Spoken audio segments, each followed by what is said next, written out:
Jane Andrews was born in 1967. She is a one-time royal dresser for Sarah, the Duchess of York, who was convicted of murdering her lover, Tom Cressman, during a sensational trial in 2001 at the Old Bailey that attracted much public interest, both due to the dramatic circumstances of the killing and the story of the working-class girl who mixed intimately with the rich and glamorous, though officially only as a servant. A mutual acquaintance introduced Andrews to ThomasCressman, a former stockbroker, in 1998. Cressman ran a successful business selling car accessories and was involved in the upper echelons of London society.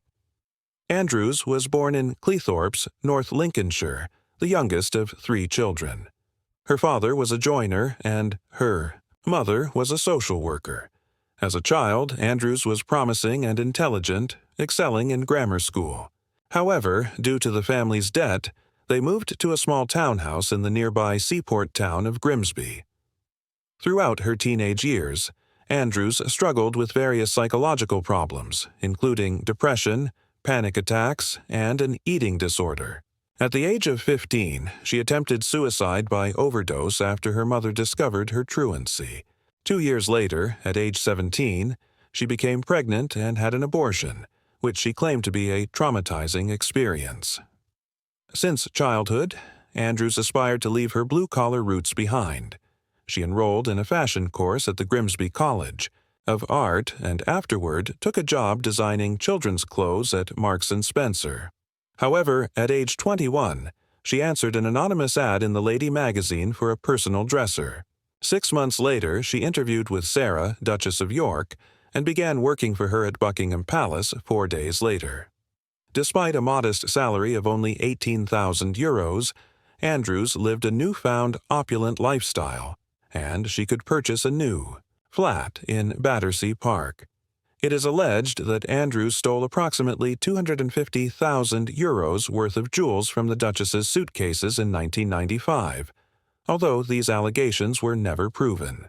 The job brought Andrews a higher status and a new circle of friends.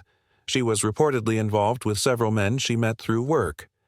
A mutual acquaintance introduced Andrews to ThomasCressman, a former stockbroker, in 1998. Cressman ran a successful business selling car accessories and was involved in the upper echelons of London society. Due to her supposed financial hardships at the time, Andrews moved into Cressman's flat in Fulham shortly into their relationship. She got a job at the Claridge's Hotel in October 1999 as a PR manager, but was forced to leave after only 2 months. For the next 2 years of their relationship, Andrews made it evident that all her hopes were pinned on Cressman as her future husband and father of her children. In September 2000, Andrews accompanied Cressman on a holiday in Italy to his family's villa on the French Riviera. Andrews reportedly expected Cressman to propose marriage to her during their vacation, but Cressman told her he had no intention of marrying her. After returning to the couple's Fulham flat, the couple allegedly got into a heated argument. Cressman had called the police reporting that somebody is going to get hurt, but police never came to his apartment. That night, while Cressman was sleeping, Andrews smashed him with a cricket bat and then stabbed him with a knife. Following the bloody attack, Andrews fled the scene. She contacted her ex-husband, Christopher Dunn Butler, shortly after killing Cressman, and then sent out text messages to friends inquiring about her lover's whereabouts and well-being. She claimed to have no involvement in Cressman's death and stated that he was being blackmailed. After having been untraceable for days, police were able to locate Andrews in Cornwall, England, where she was found overdosed in her car. She once again survived her suicide attempt, and after a police interrogation, Andrews was arrested for murder. In May 2001, 8 months after Tom Cressman's murder, Jane Andrews went to trial at London's historic Old Bailey courthouse. Her trial made international headlines. Prosecutors stated that the motive for the killing was a woman scorned. Andrews, however, testified in her defense that Cressman had been abusive to her during their relationship. She cited his sexual obsessions and an incident from 2 years earlier where she had broken her arm while dancing, stating that Cressman had pushed her. She also claimed that she suffered abuse during childhood, which led her to kill. After 12 hours of jury deliberation, she was convicted of murder and sentenced to life in prison. In November 2009, after having served 9 years in custody, Andrews escaped from the East Sutton Park prison in Kent, England. After being an escapee for 3 days, she was captured in a hotel room with her family just 6 miles away from the prison from where she escaped. She was ultimately not charged with absconding.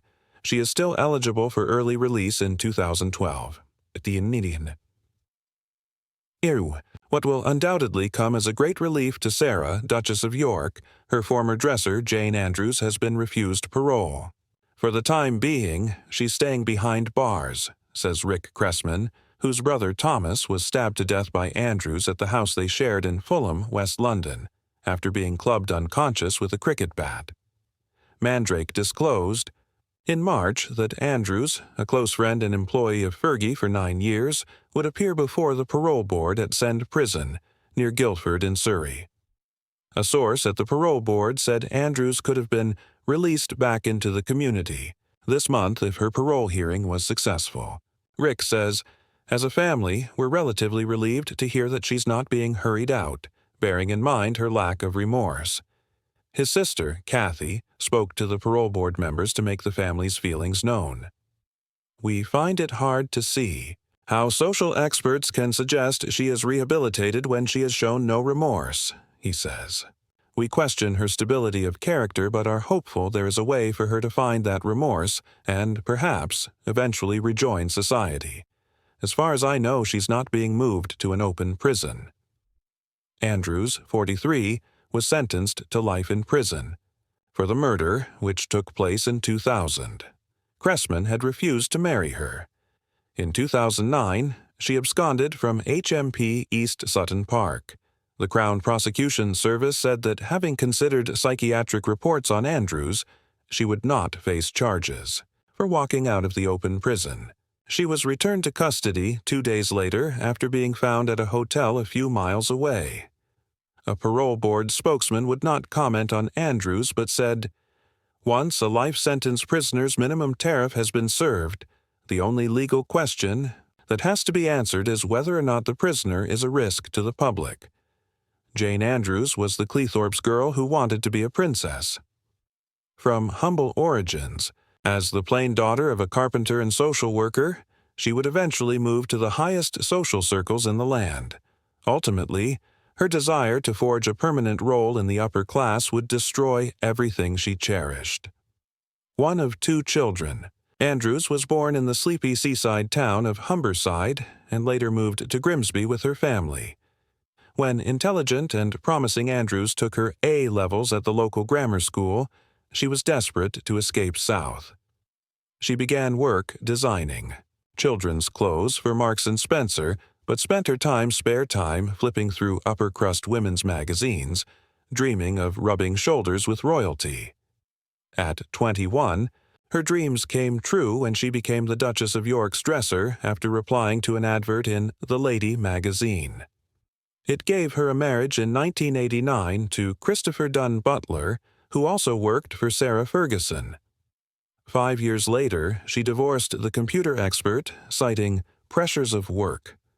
In 1995, Andrews first made headlines when $250,000 worth of jewelry was stolen from suitcases belonging to the Duchess that were supposed to be in her care. The following year, she was sacked, ostensibly as part of a cost-cutting exercise. Her life with the Duchess would remain an obsession, and she would endlessly tell family and friends about the hotels she had stayed in, the Grand Suites at the Four Seasons in New York or the Cipriani in Venice. Deprived of the job she loved, Andrews soon took antidepressants, and her golden brown hair, once dyeing red in imitation of her former boss, began to fall out in clumps.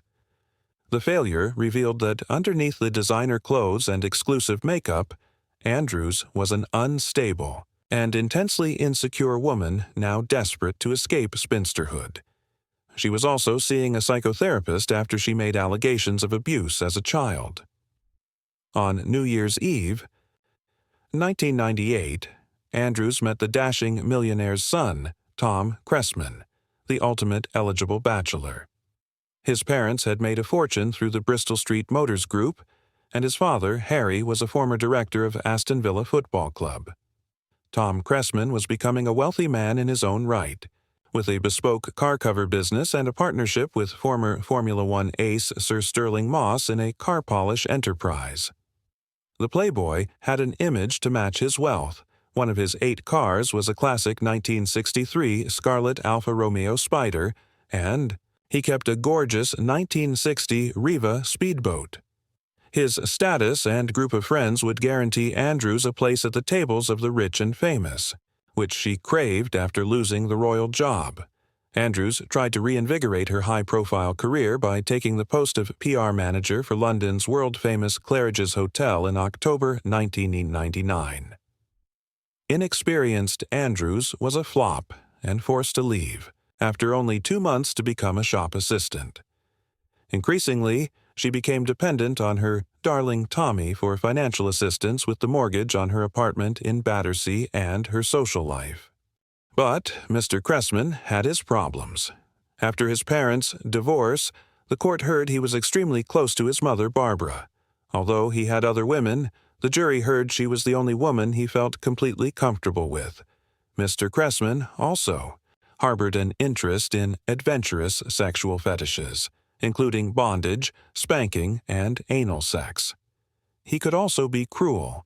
He would make no secret of the physical and emotional imperfections he found in Andrews.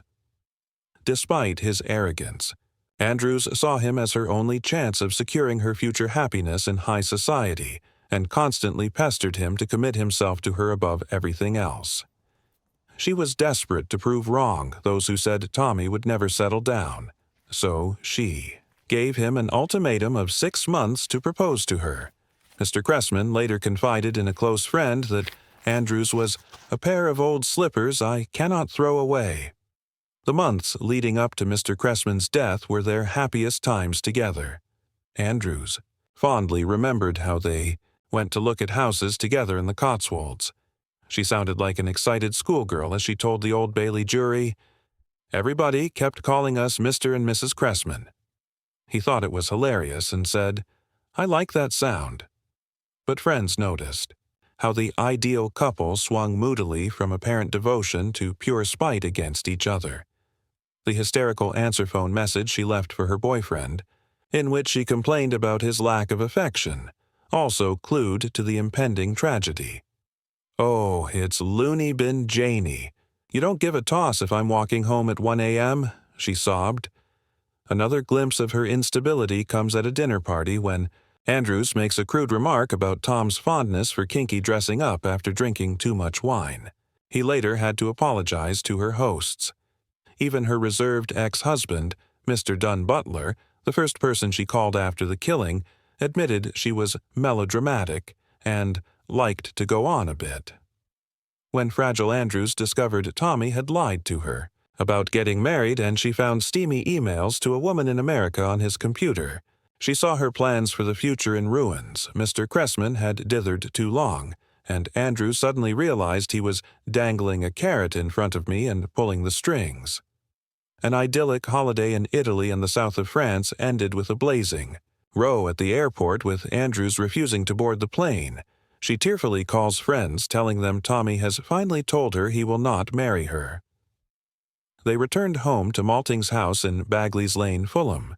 Still, another furious argument erupted the following day, and Mr. Cressman called the police at 11:35 a.m., telling the operator, "Somebody is going to get hurt." Police advised him to keep calm, and no officers were sent. As her boyfriend slept. That night, Andrews stripped naked to avoid staining her clothes with blood and stood before his bed clutching a knife and his cricket bat. She smashed him across the head with the bat and then stabbed her unconscious and helpless lover in the chest. As Mr. Cressman lay dying, she returned to the room, pulled out the knife, and stabbed him in the chest again to finish him off. Prosecutor Bruce Holder, QC, said the killing was a classic case of the jilted woman wanting revenge. Anger and jealousy rose in her, leading her to take a terrible revenge on the man she loved. She was a friendly and decent woman who was so transformed and frankly burnt up inside by her anger that she killed him. Andrews walked from the room covered in blood and drove towards Plymouth after scrubbing the blood from her skin. The first person she contacted was Christopher Dunn Butler at 3:10 a.m. on Sunday, September 17th, just a few minutes after the stabbing. She then sent messages to friends denying all knowledge of her lover's death and claiming he had been blackmailed. Police found her at a lay-by near Liskeard, Cornwall, after she had taken 40 headache pills. In an apparent suicide bid, Andrews dressed in black from head to toe for every day of her Old Bailey trial, as if in mourning for the man with whom she had so desperately wanted to share her life. But faced with a life sentence, Andrews murdered her dead lover's reputation just as surely as she plunged the knife into his chest. She wailed to the jury, saying she was the only one who ever saw the other side of Tommy. Andrews claimed he forced her to have anal sex many times in their affair, despite her abhorrence of the act. On the night of his death, she said he had tried to rape anally, and she had left the bedroom twice. Each time she returned, first with a cricket bat and then a knife to defend herself. He said he was going to kill me. She told the jury. He started hitting me and said I had ruined him. He said he was going to kill me. I just froze. He got hold of my hair and was trying to hit me. I picked up the knife because I didn't want him anywhere near me. We came together, and he was on top of me the next thing I knew. It must have gone into him. I crawled from underneath him and ran out of the room. Her barrister, John Kelsey, claimed she was not guilty of murder due either to provocation, diminished responsibility because of her illness, self-defense, or a bit of all three. May 16, 2001. The jury convicted Andrews on a majority decision after 11 hours and 44 minutes of deliberation. The late Recorder of London, Judge Michael Hyam, said, "In killing the man you loved, you ended his life and ruined your own. It is evident that you made your attack upon him when you were consumed with anger and bitterness. Nothing could justify what you did. It was a brutal attack, and even if you felt yourself wrong, you were attacking an unarmed man who had possibly been asleep a few minutes before you attacked him. After you had struck him first with a cricket bat and then stabbed him with a knife, you left him to die without remorse." After the verdict, Mr. Cressman's father, Harry, said, "I feel she is going to have the holiday she deserved." Andrews appealed against her conviction, claiming she would not have murdered Mr. Cressman had she not been repeatedly sexually abused as a child. Her claims were rejected. JaneAndrews was jailed for life yesterday after being found guilty of murdering her lover in a rage of thwarted hopes. Sentencing the Duchess of York's former dresser, an Old Bailey judge told her, "In killing the man you loved, you ended his life and ruined your own." Andrews beat businessman ThomasCressman with a cricket bat and stabbed him in the chest with a kitchen knife after he refused to marry her in September last year. Then she left him dying in his bed as she went on the run, contacting friends on her mobile phone to pretend she knew nothing of his fate. Last night, 34-year-old Andrews, the builder's daughter from Cleethorpes who clawed her way to a job at Buckingham Palace, was on suicide watch at Holloway Prison in North London. As a spurned lover, she had embarked on revenge to rival that of Glenn Close's obsessed character in Fatal Attraction. And as she began her prison term last night, fresh revelations emerged about the true nature of the woman who tried to persuade the jury she was, a fragile victim of a domineering man. Royal aides believe Andrews fleeced the Duchess of $10,000 in the 9 years she spent traveling the globe with her. A former lover, Dimitri Horn, the stepson of a Greek shipping magnate, told how she also plundered $8,000 from a family bank account when he ended their affair. And when police searched the house where Andrews killed Mr. Cressman, they found $12,000 of silverware and jewelry belonging to the London jewelers whom she worked. Yesterday, Andrews was allowed to remain seated as the jury of 10 women and 2 men returned their 11-1 majority verdict after deliberating for almost 12 hours. Mr. Cressman's mother, Barbara, and father, Harry, clasped each other in tears. Andrews' father, David, gasped in disbelief, and her mother, June, wept in despair. Andrews, clutching a white handkerchief and dressed in black, sat silently as the Recorder of London, Judge Michael Hyam, recalled the horror of what she had done. It is evident when you attacked him, you were consumed with anger and bitterness. Nothing can justify what you did, he told her. It was a brutal attack, and even if you felt yourself wronged and you were, as your counsel has said, emotionally vulnerable, you were attacking an unarmed man who had possibly been asleep only a few minutes before you attacked him. After you had struck him with a cricket bat and then stabbed him with a knife, you left him to die without remorse. It is true that your flight was obviously unprepared, and the attack had occurred perhaps only with a few minutes of premeditation. As your counsel recognizes, there is only one sentence I can pass upon you, and that is one of life imprisonment. Moments. Earlier, Andrews QC, John Kelsey Fry, told the court, "Whatever is said, there is one aspect of this case which has always been beyond any doubt. This defendant adored Tom Cressman so much that it was beyond her control. There can be little doubt this defendant is emotionally vulnerable. This killing was born more from that emotional vulnerability rather than any inherent evil or wickedness. This appalling crime was driven by passion, and any suggestion that it was clinically planned or premeditated beyond a few minutes before the killing itself does not bear close analysis. But the manner of Andrews' defense in which she accused Mr. Cressman of anally raping her hours before she killed him dismayed his family and the detectives who investigated his death.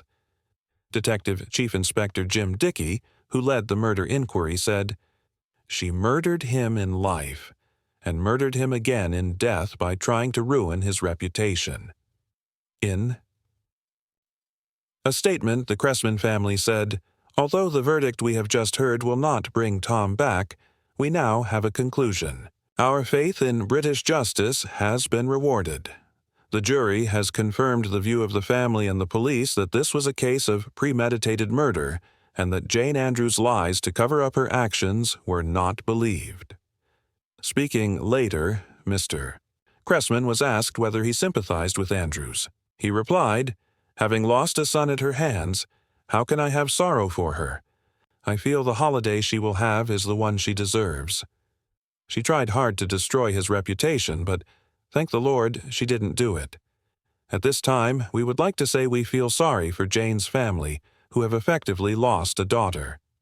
The Duchess of York, who was in Seattle yesterday promoting Wedgwood pottery, did not comment on the verdict. The discovery that her former aide had helped herself up to 10,000 DEWs from her private accounts only came to light after she left the royal service. Although technically Andrews was Sarah's dresser, her main task was to shop for the Duchess. Jane was accountable to no one, says a royal source. She held the credit cards, she had her cash card, she defined the budget. It was in that period when the Duchess was hugely in debt, and there was no proper accounting. It was during the dark days, the mad days, when the Duchess's overdraft was in the millions. Andrews then lived in a flat in exclusive Prince of Wales Drive, overlooking Battersea Park. We always wondered how a girl on $22,000 a year could afford to live in such style, said the source. Over the years, the same questions arose about how Andrews managed to maintain such a lavish wardrobe, for she was always impeccably dressed when she accompanied the Duchess. According to aides, when she acquired clothes for Sarah, she divided them between herself and the Duchess. It was the one for her, two for me approach, the kind of pilfering that if they know about it, royals always turn a blind eye to. Friends of the Duchess have been dismayed by court claims that Andrews was close to Princess Beatrice and Eugenie. They maintain this was not true. They also deny her claims in court that she worked 24 hours a day, 7 days a week. Her day was over at 5 p.m., says a former colleague. Jane was a highly strung girl. You were always on your guard around her. Nothing was ever what it seemed. With her. On the surface, she could be very naive, almost benign. Underneath it was the reverse. She was very two-faced, and people didn't trust her. There was always something brooding about her. She was emotionally obsessive. I never saw Jane laugh much. She was quite calculating but not particularly bright. And there were histrionics, too. During a brief period on remand, while she awaited trial, Andrews declared her rather grand tastes to a prison warder. "I only drink bottled water," she said. But as the trial went on, she became resigned to a fate in which the finer things would be relegated to memory. In a phone call to a friend during the hearings, she said, "I'm facing life imprisonment, but it doesn't matter what the sentence. I've got to face this for the rest of my life." The women on the wing already call her Fergie's bird, which will only worsen. It is October 9th, 2001, 2 days before the transmission of Dress to Kill, Channel 4's investigation into the trial of JaneAndrews, the former dresser of Sarah Ferguson, who was, 5 months previously, convicted of murdering her boyfriend, ThomasCressman, and sentenced to life imprisonment. In the boisterous visiting room at HMP Bullwood Hall in Essex, where she is serving her sentence, Andrews is perched at one of the plastic table and chair sets, working her fingers anxiously. Her hair is limp, and her face is pinched and pallid. She is in extreme agitation at the prospect of further media exposure. Since her trial, several former friends and lovers have given interviews, offering lurid addenda to the popular account of the girl from Grimsby who rose to become one of the Duchess of York's closest confidants before the loss of her job on the royal staff precipitated a decline into romantic obsession and murder. Some of her letters from prison have already been passed on to the Mirror by a former inmate. Now, every time I write a letter, even to my mum, I have to think about each word and how it would look in a newspaper. An unauthorized photograph of her attending a Holloway prison concert appeared in several tabloids. "The film is a nightmare," she says distractedly. She's worried about how her parents will react. She talks about loyalty.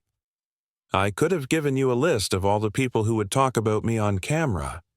She says she knows what people think of her. "I don't want sympathy. I want to understand." The headlines at the time of Andrews' conviction were unequivocal. Dubbed the Fatal Attraction Killer, she was portrayed as an unstable and emotionally manipulative individual who beat her boyfriend with a cricket bat and stabbed him through the chest with a kitchen knife in a vengeful rage after he refused to marry her. She was a gold digger, it was said, who went on to lie in court. Furthermore, she attempted to destroy Cressman's reputation by detailing his interest in sadomasochistic sexual practices and claiming that, on the morning of the day he died, he had tied her up and beaten and anally raped her. JaneAndrews has never spoken to the press before, but since our first meeting, through numerous visits, letters, and through her solicitor, Andrews has provided The Guardian with a detailed account of her life that may help achieve the understanding that she craves. Yet, even the construction of this account has been fraught with difficulties. Inmates are generally forbidden to give interviews to journalists under prison service regulations. Still, following a 1999 House of Lords ruling, they have a right to a visit from a media outlet of their choice in exceptional circumstances. Having made several informal visits, The Guardian applied for such an authorized press interview, but the prison service deemed that our request did not satisfy the criteria because Andrews' appeal is ongoing. The appeal against conviction, to be heard on September 23rd, is based on fresh psychiatric evidence, strengthening the plea of diminished responsibility. The prison service added, "In this case, Ms. Andrews has received much press exposure already. I'm sure you will agree that we cannot allow such a visit merely to overcome any negative publicity." However, the fact is that all the publicity about Andrews has been negative. Whenever she attempted to press for corrections, she was prevented by the Press Complaints Commission, the Prison Service, and the Broadcasting Standards Commission. She has had no opportunity to answer the significant allegations against her, following the trial by those who claimed to have known her. As a convicted murderer, the law of libel offers her little protection. A woman in Andrews' position can be demonized at will, with no redress through the usual channels. In this context, Andrews has decided that her only option to correct some of this highly prejudicial coverage is to tell her side of the story to The Guardian. She does so at considerable cost to herself since the prison authorities have now effectively barred her from speaking to the press. Punishment or loss of privilege may result from the appearance of this article. This is not a simple story, and Andrews herself is not always a sympathetic witness. She appears to be a deeply damaged woman who was last year diagnosed by a psychiatrist as suffering from borderline personality disorder. She can be a neurotic and frustrating interviewee. On other occasions, I witnessed a flash of the stylish, engaging, and independent young woman she once was. She was so good to know, one close friend told me. You can't imagine how great it was to be with her. But she never believed that she was loved. Towards the end of her final dispatch from prison, Andrews recounts an incident which, she says, occurred one afternoon a few months before Cressman's death. The couple had yet to resolve an argument from the previous night, in which Cressman had accused Andrews of flirting with his friend. I came in from work, and the dishwasher door was open. I remember thinking, about time, too, he started clearing up. The next thing I knew, I got hit from behind and went flying. He started kicking me around the kitchen. I was covered in cuts and bruises. I had to go to work the next day. I said to Tom, "What am I going to tell them?" And he laughed and said, "Tell them you fell off your bike, you stupid cow." I must have sounded pathetic. Why didn't I say anything to anybody? For the simple reason I didn't think I'd be believed. I was ashamed and felt like a failure. People at work would laugh and say, "Tommy picks Jane up from work every night, isn't it sweet?" No, it wasn't. It was so I couldn't go out with anyone else. That's why I used to say, "You push me back and forwards, Tom." I never knew where I stood with him. He was charming in front of other people, but behind closed doors, he wasn't. Over the past 16 months, Andrews resolved to take responsibility for her actions and to tell what she believes to be the truth about her life with Cressman has strengthened. She insists that she does not consider herself an innocent victim. I've caused all this heartache and grief to so many people, and there is absolutely nothing I can do about that. To even say the word sorry is so feeble and insignificant. But I am. I'm a much stronger person now, and if I was given the chance, I could talk about things I could not talk about at the trial. That doesn't mean I'm trying to blame anyone else for Tom's death. I was responsible and had to live with that every second. I want people to understand what happened and hopefully make sense of it. Jane Andrews was born in North Lincolnshire in 1967, the family's youngest and only daughter. Her brothers were 5 and 3 years older than her. Jane's father worked as a joiner but seldom had full-time employment. Her mother first trained as a social worker, then as an infant school assistant, and was the primary breadwinner for the family. The marriage was unhappy, compounded by their frequently dire financial straits. By the time Jane was 8, the debt had forced the family to sell up and move to a small townhouse in Grimsby with no bathroom and an outside toilet. From an early age, I knew things were not right at home. My parents were always arguing. I remember shouting, but they were very proud.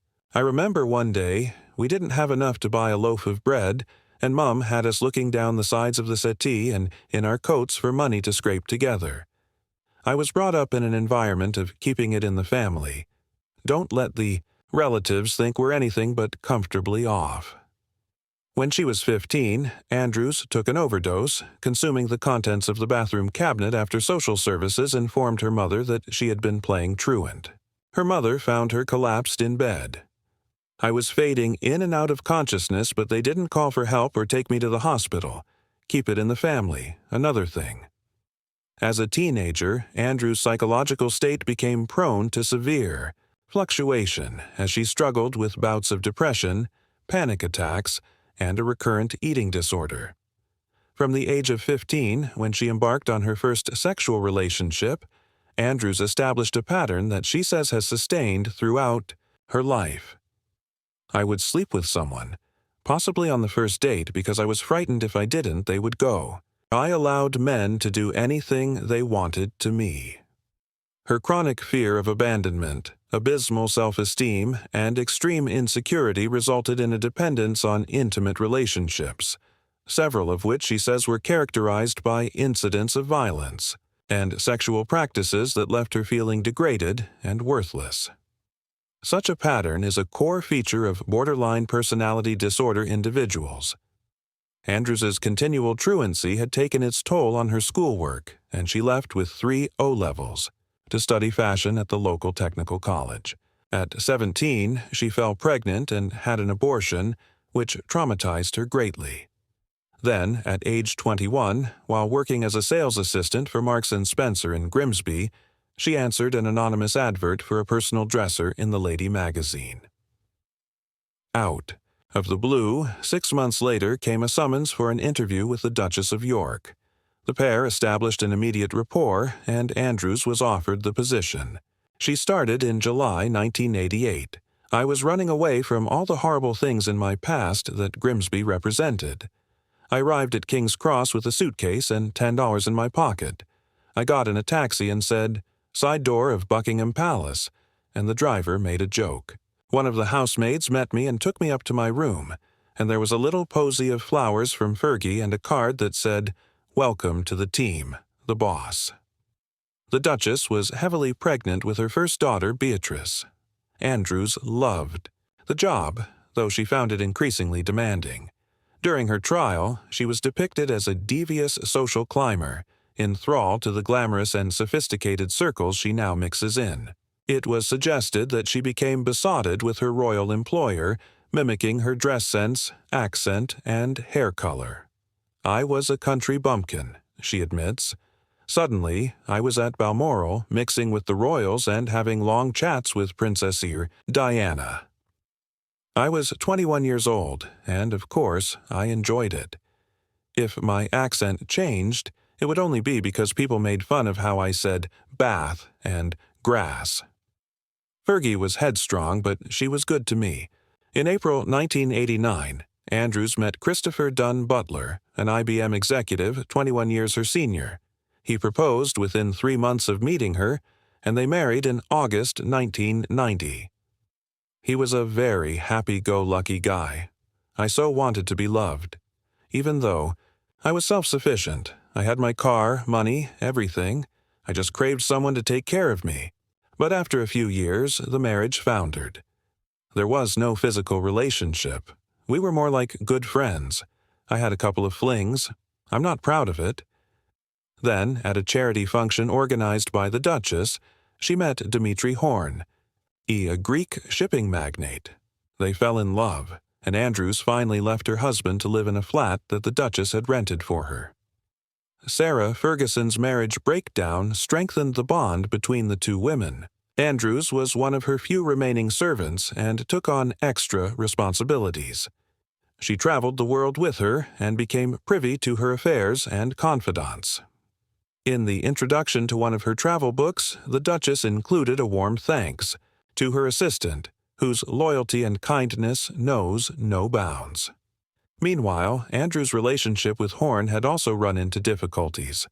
Horn stated to the police, claiming that Andrews had trashed his flat when he told her that he wanted to end their affair. Andrews admits that her behavior at the time was erratic. "I was so angry, I took our photographs down. On the mantelpiece in the living room was a cup and saucer that I knew was very special to him, and I smashed it.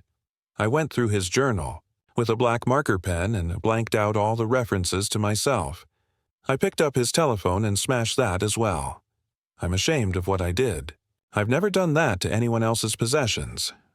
She also admits that she cashed a check from his brother's checkbook, although she insists that this was recompense for a sum Horn had borrowed from her.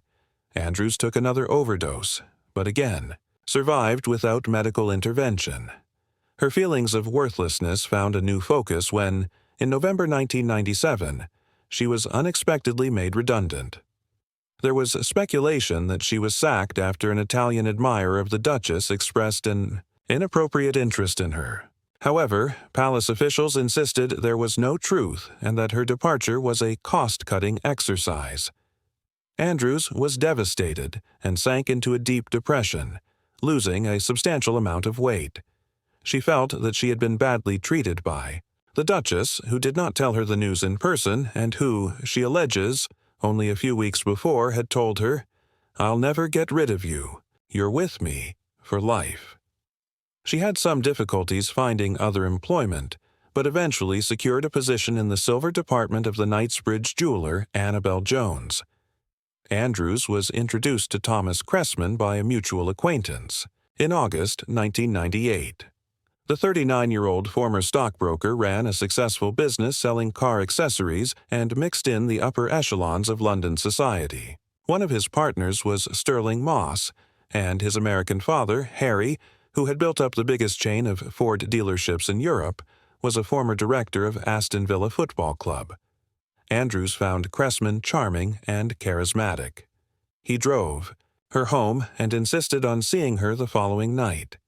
She had arranged to go to Greece with some girlfriends, but he called her every day she was abroad, sending her a huge bunch of red roses on her return. She laughs, swept off her feet. In court, Cressman was described as an urbane and well-connected character, a confirmed bachelor who loved fast cars, boats, and Tintin cartoons. It was suggested that Andrews saw her relationship with him as a means of halting her slump back into obscurity and became obsessed with eliciting his marriage proposal.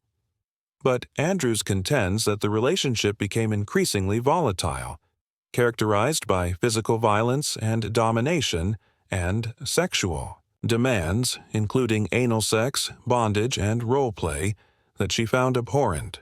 During their blazing rows, threats to expose one another's secrets to the press or the police seemed to have become common currency. She admits that she had told Cressman more detail than was appropriate about her time with the Duchess. He would threaten to go to the papers with this information. Andrews would retaliate by threatening to tell his business partners and parents about his dirty habits. The question of marriage, its offer or rejection, appears to have become a shorthand between the pair for a raft of issues around security and commitment. "It was such a complex relationship that we had," says Andrews. "I was the ultimate in insecurity. He was the ultimate in commitment phobia. I would threaten to leave. He would tell me to leave. Then he would reel me back in. He knew which carrots to dangle. He knew which strings to pull." In the winter of 1998, Andrews broke her wrist after Cressman, she believes deliberately, let go of her hand while dancing with her aggressively. Afterward, she says, he insisted that she stay with him at his home in Fulham so that he could look after her. Friends of Cressman contend that she used her injury as an excuse to move in. But why move in with someone who had been violent towards her? I so wanted this relationship to work. I never knew when his moods were going to change. He could be so incredibly nice one minute, and without reason, he would hit me with this wooden brush he kept. He always made me feel it was my fault. He would say I was weak, and he was trying to toughen me up. I sensed that her broken wrist had a story behind it, says Lucinda Ellery, a businesswoman based in West London, who first met Andrews at Ascot in 1995. He talked over her rather than to her. He would be quite capable of humiliating someone he was with. During the final year of their relationship, Ellery socialized frequently with Andrews and Cressman and grew close to them. Cressman telephoned her the morning of the day he died to discuss Andrews' latest suicide threats. After the killing, Ellery was instrumental in locating Andrews in Cornwall. She was very sweet, quite shy, just lovely. Janie reminded me of a delicate bird. You wanted to pick her up carefully to avoid damaging her wings. But she could put on a good show. Happy-go-lucky, confident, relaxed. And, of course, she wasn't any of those things. She was beautiful, she adds, with a much-admired figure.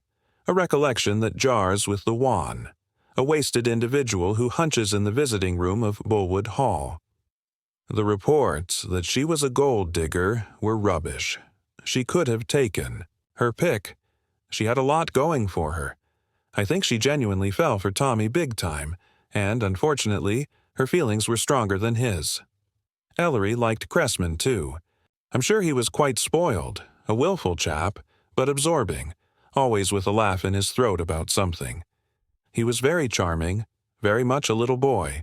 He could be manipulative, but bottom line, he didn't deserve to die. Ellery contends that she recognized that the relationship was deeply destructive, although Andrews never spoke of this to her directly. She says she believes Andrews' allegations that Cressman was physically and sexually abusive towards her. Why didn't she talk to her about it? Andrews was very closed, says Ellery, and was familiar with keeping secrets. Don't forget she spent 10 years with the royal family. She was intensely loyal. She trusts no one. She says it was a dangerous relationship, although she always thought it would be more hazardous for Andrews. I thought it would push her over the edge, and that she would take her own life, not his. I do not doubt that Janie had cracked up at the time of Cressman's death. She wasn't well in body or mind.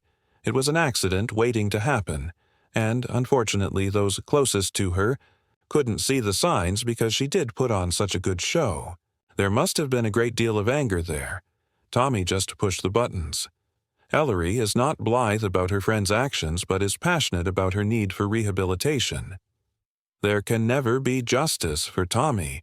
He's dead, and there is nothing you can do that will bring him back or make his family feel better. But now we're dealing with the living.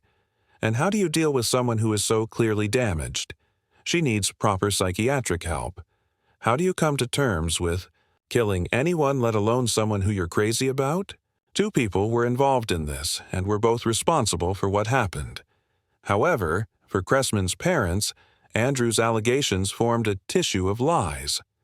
At the time of the trial, his father and mother, Barbara, denounced her claims about her relationship with their son. She tried hard to destroy his reputation, but thank the Lord she didn't do it, said Harry Cressman. His former wife added that she had no sympathy for Andrews. Tom was a kind, affectionate, and devoted son. When contacted this month, Harry Cressman reiterated his family's dismissal of Andrews' claims, pointing out that a number of his son's ex-girlfriends had insisted that he had never subjected them to any physical or sexual abuse during their relationships with him. The verdict of murder by the jury suggests that they rejected Andrews' account of the background to the killing, including the abuse, which she has described to the Guardian in greater detail than she did in court. Andrews says that she had been aware of Cressman's broad sexual tastes from early on in their relationship when she discovered some women's thigh-length boots and leather bondage accoutrements in his wardrobe. She says she told him then that their relationship could not continue, but that he begged her to stay. She took the boots to a charity shop. When Cressman found out, she says he hit her. Cressman was an avid military collector, including German, Army uniforms, and SS weaponry. One of his most prized possessions was a chunk of wood reputed to be from Hitler's desk. On one occasion, Andrews recalls he asked her to dress up as a schoolgirl in a short pleated skirt and one of his old-school tees. He donned a mortarboard and cloak and tied her to the bed with another tie. He brought in a short, curved dagger. We'd both had quite a bit to drink that night. While I tend to go numb and lifeless when I'm drunk, Tom would become loud and careless. He was shouting at me to spread my legs, doing this stupid German voice. He was wielding this knife. What he meant to do was spread my legs by touching them with this knife, but I struggled, and he caught the back of my right leg and cut me. It wasn't deep, but it was sore. I was so frightened I spread my legs at that point. He just buggered me. I didn't resist, because if I did, it hurt like hell. 9 times out of 10 he used to come inside me, which disturbed me, or he would come out and ejaculate over me and rub it all over me, even my hair. There was one occasion when I had problems, and couldn't go to the loo. He'd had anal sex with me, and when he came out, he'd got excrement on his penis. He grabbed hold of my hair and screamed at me and yanked me down and made me lick it off. Andrews' story is even more troubling because she seldom explicitly told Cressman that she found his behavior distasteful, but she never said no to anybody. Why? Did I stay? There isn't a short answer. I stayed with Tom for 1,001 reasons because every time he was violent or abusive, apologies came, and he said he would change. Because he made me feel I was the one causing him to do it. I came to the point of not knowing what was right and wrong. He played mind games with me. Why did he take me to the Cotswolds to look for houses before we went to Italy, in September 2000, just before the killing? All his friends and family say it's a figment of my imagination. That's why I made my original solicitor track down the estate agent in Chipping Norton, where they discovered he'd registered us as Mr. and Mrs. Cressman. It's silly things like that people need to believe. In her report, which forms the main grounds for the appeal, psychiatrist Dr. Fiona Mason argues that Andrews would have found behavior such as Cressman's tough to cope with. She became unable to remove herself from the relationship and was increasingly hopeless. She also became depressed, anxious, and fearful. Such a pattern of symptoms is not uncommon in women involved in violent, abusive, traumatic relationships. It is also common that those suffering from such symptoms do not seek medical attention or help, for several reasons, including guilt and shame. In this state, Andrews took her final trip with Cressman to a boat show in Italy, then to his family's villa on the French Riviera. At her trial, the court heard that during this holiday, from which they returned the day before the killing, Cressman had told Andrews that he had no intention of marrying her. Andrews disputes this. "I'm never going to be able to prove it," she says. "I'm sat here now, and I've nothing to lose. If it were true that he said he wasn't going to marry me, then I'd say so. He may very well have said it to other people. But why did she make several calls on her mobile phone on the return journey to Nice Airport with Cressman and his mother in the car, saying that the relationship was over and he told her he'd never propose? I was trying to goad him. I was being a complete bitch. It was what I said whenever we fought. You don't love me anymore. You don't want to marry me. I'm not making excuses for what ended up happening. I'm just trying to get across that there was no planning to kill him. No premeditation." Andrews' memories of the day of Cressman's death remain extremely fragmented. She has given different accounts. This is her best recollection of it. On the plane back from Nice, Cressman had agreed to go for counseling for what Andrews describes as his sexual perversions and his black moods. The next morning, he changed his mind. Andrews responded angrily. Cressman told her he wanted her out. A physical fight ensued, and Cressman throttled her. Leaving Andrews upstairs, Cressman went to telephone 999. He told the operator, "We are rowing, and someone will get hurt. I want somebody here to stop us hurting each other because if we don't have somebody here soon, somebody is." In the background, a woman's voice can be heard faintly, screaming for help, although this was not noted at the trial. Andrews attempted to call her ex-husband, but as the call connected, Cressman returned and threw the phone across the room. According to Andrews, Cressman pushed her down, tied one hand to the bed, and anally raped her, saying, "I'm going to hurt you, and nobody will believe you." On being freed, Andrews ran into the dressing room. Cressman followed and sat on a stool in the doorway, blocking her exit and pushing her back when she tried to leave. He was acting as though nothing had happened, flicking through some papers. Andrews was by now completely hysterical. "I was calling him every name under the sun. Then I started assassinating my character. I told him everything people had done to me, that I'd allowed other people to have anal sex with me. I think he was very shocked. What he had just done was the final insult, the final injury. I had no intention of ever marrying him. I didn't want this man anymore, who for the past 2 and a bit years had belittled me, abused me, pushed me backward and forwards." Around lunchtime, Andrews finally persuaded Cressman to let her leave. As she drove away, she called him on her mobile to say, "I've tricked you, you bastard. I'm never coming back." But of course she did. Over the next few hours, the couple exchanged several telephone calls, trading insults and accusations, seemingly incapable of disengaging from the dangerously volatile situation. Andrews was threatening suicide once again. Cressman refused to take her seriously, even going so far as to suggest the method she should use, a fact corroborated by his mother's statement to the police. While Andrews was out of the house, she posted to Cressman's parents some pornographic emails written by their son to an American woman named Deborah DiMichele, whom he had met at a conference in Las Vegas earlier that year. During the morning, she also faxed copies to DiMichele's employers. Much was made at her trial of one email in which he wrote, "The girlfriend is getting a little like that pair of slippers I can't throw away. In some ways, this is good.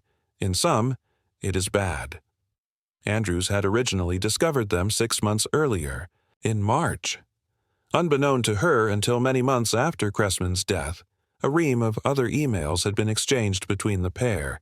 The police recovered these from Cressman's hard disk. What is certain is that these graphic emails, seen by The Guardian, do bear out some of the sexual issues that Andrews talks about, including the use of specific clothing, domination, and anal sex. Incredibly, Andrews eventually returned to the house. Of course, a part of me still wanted to go back. I couldn't believe what had happened in the morning. I remember watching him through the window.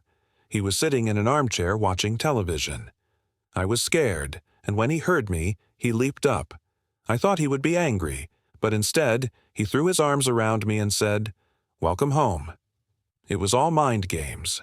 Within 10 minutes, she says, Cressman's mood had changed, and he shouted in anger when Andrews dropped a glass of water on the floor. Further arguments ensued over the evening. Later, Cressman retired to bed while Andrews remained downstairs, confused and distressed. Eventually, Cressman asked her if she was coming to bed. "Where do you want me to sleep?" she asked. "With me, of course." However, when Andrews got under the covers, she says, he attempted to penetrate her anally again. She resisted, and Cressman started shouting, "You know you like it," and hitting her with his hands. Andrews went downstairs but later returned to her sleeping lover. She recalls feeling panicky and frightened. She remembers possibly drifting off and then being awoken by Cressman hitting her, shouting, "I'm gonna fucking kill you." She had fetched a cricket bat and knife upstairs, though her account of when and what triggered her to do so remains confused. Cressman was injured by a heavy blow from a cricket bat to his head, and Andrews says she has a memory of freaking when I realized I had hit him. She recalls her hair being pulled and Cressman bearing down on top of her, the knife having entered his chest. The next thing she recalls is being on the other side of the bedroom door, hanging on to the door handle. Believing that Cressman was coming after her, she tied the door handle to the banister. She does not recall showering but does remember being cold and then warm. She remembers looking in the mirror in the dressing room and knowing that she had to go. An employee found Cressman's body on Monday afternoon, 2 days later. 2 days after that, the police found Andrews in a lay-by in Cornwall curled up under a blanket in the back of her VW Polo. She had taken an overdose. In the intervening days, she made no report to the police. She sent several bizarre text messages claiming that she did not know what had happened to Cressman. "I was texting absolute gibberish. Why did I say I didn't know what had happened? I can sit here now and say I didn't want to believe what had happened. At the time, I felt sheer terror and absolute disbelief. There was no pretending." There's a big difference. People think I tried to cover things up. Every single day, I want to remember everything. In advance of the appeal, the Crown Prosecutor is preparing a detailed schedule of inconsistencies in JaneAndrews' account of the death of Cressman. If one accepts that blanks remain in her recollection of events through trauma and dissociation, then it is not surprising if she is inconsistent. If not, one must conclude that she deliberately misrepresented what happened. At her trial, the jury thought that Andrews was a liar. Her initial denials at the time of the offense seemed calculating. She appeared muddled and contradictory under cross-examination. Andrews would argue that several factors contributed to this unsympathetic impression: her reluctance to mention anything negative about the deceased, her preoccupation with protecting her family, and that she was basing her account on events she could not remember sufficiently. The jury may have found it hard to comprehend why a victim of anal rape would return to her attacker on the day of the assault. Minimal psychiatric evidence was brought before the court during the trial. Unusually, Andrews had not been interviewed by a police psychiatrist when she was found in Cornwall, even though she had attempted her life, although a female doctor saw her. Julie Bindle of Justice for Women, the organization that was instrumental in freeing Sarah Thornton, Kiranjit Ahluwalia, and Emma Humphreys, which supports Andrews' appeal, acknowledges that Andrews' case is difficult. But we don't think that being a victim makes you a nice or easy person, nor do we take on every woman who approaches us with a sob story. What sounded loudest in my ears throughout the trial was what she wasn't saying. I have never encountered a woman who killed her partner because he wouldn't marry her. I kept an open mind when I first met her, but felt profoundly that she had a story to tell. Bindle is particularly concerned about the ongoing impact of how Andrews was portrayed during her trial. The sensationalism about her lifestyle was strange, given that she was a servant. JaneAndrews bows to authority and comes across as very formal and cold. We believe that she endured the abuse and violence because she wanted to be loved and fit into a world that she could never really be a part of. Cressman knew that he had immense power over her. She could take no more. JaneAndrews would have it that, throughout her life, loyalty, discretion, servility, and shame have kept the truth at bay. During some of our first meetings, she would continually assert that she wasn't willing to be good old Janie anymore. She insists that she is agonized by the devastation she has wrought upon her family and that of ThomasCressman, but she insists that the time has come to tell her story, fully. At the end of our last meeting, I asked her again if she was telling the truth. She said yes,